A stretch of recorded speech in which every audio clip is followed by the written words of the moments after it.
Nilipata taarifa ya kwamba wenye viti wetu wa mitaa, vijiji na vitongoji, malipo yao huwa yanapita kwenye kata, alafu kata ndio inawalipa wao.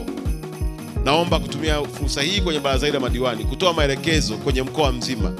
Mwenyekiti wa kijiji, mwenyekiti wa mtaa na wa kitongoji, pesa yake iende kwenye akaunti yake moja kwa moja.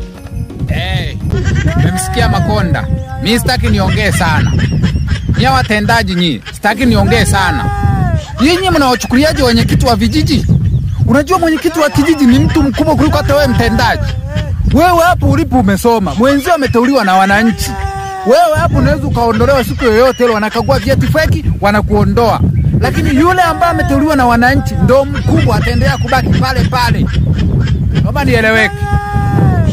Mtu aliyeteuliwa na wananchi, yaani huyo ni mtu mkubwa sana kuliko wewe uliyesoma na kacheo kako.